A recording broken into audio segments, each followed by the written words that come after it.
Guys, sorry about that mild interruption. Yes, this video is going to be done in two parts. Here is the New Holland E485 Tract excavator. There she is. Initial thoughts, she looks pretty good. Taking a look underneath, you can see there's several screws that hold it into position. Rotates 360 degrees on the car body.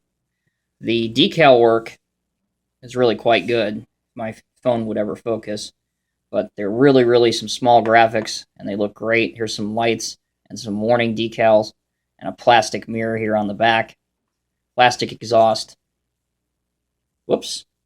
Looks like over here, one of the pistons came out of the cylinder jackets, but that's okay. Just pop that back in real quick, hopefully.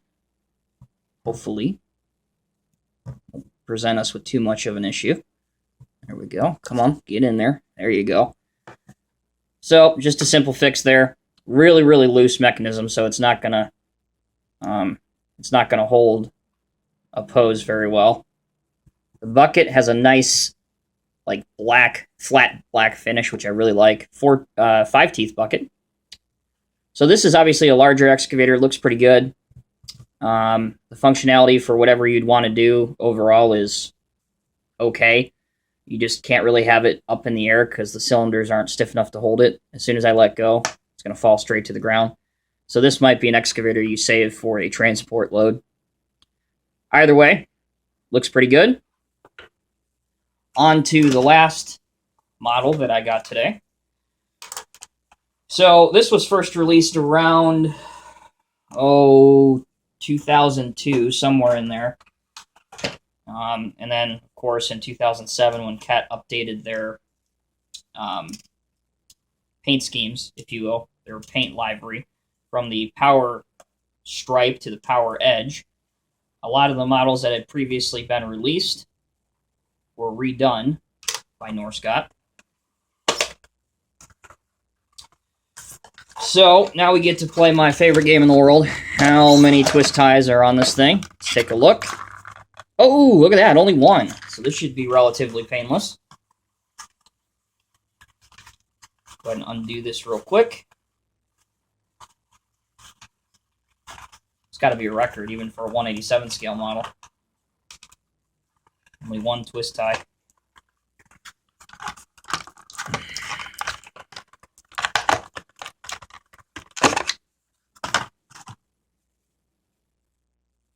All right.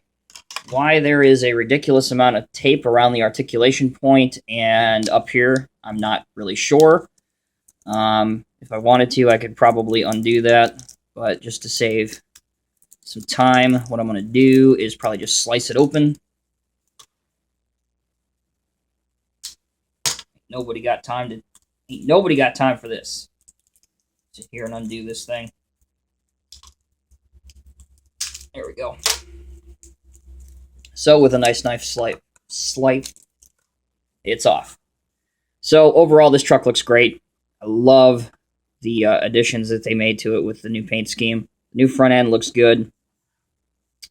And how is the functionality for a dump truck? Well, we usually need them to dump things, right? Extremely stiff cylinders, but it will achieve a pretty decent dump angle. The articulation is mild, if anything.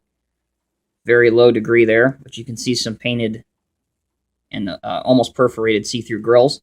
A nice silver exhaust, some black painted die-cast mud flaps. Close that. On the back, of course, this machine doesn't have the tailgate, which would have been nice, especially since they had to update this anyway. If they had the newer one with the tailgate, that's all right. Looking underneath, most of the components you see here, the axle, the drivetrain, the transmission, they're all plastic, but that does allow for more detail. And here you can see a serial number right here. So there you go, guys. I hope you enjoyed this rather lengthy and two-part, well, actually three-part if you count the unboxing, of these 187 scale models. I appreciate you watching and hanging around. Like I said, these models will all be featured in the next big video that's coming up, which is going to be my 187 or HO scale collection update. Wow, I cannot talk today. Just waiting on a couple more models to get here, and then I'll be ready to go ahead and shoot that video. I'd like to kind of keep those models somewhat in the dark, but if you're on Instagram, you probably know what at least one of them is. So, as always, guys, thank you for watching, and please stay tuned for the next video. Have a great one, guys.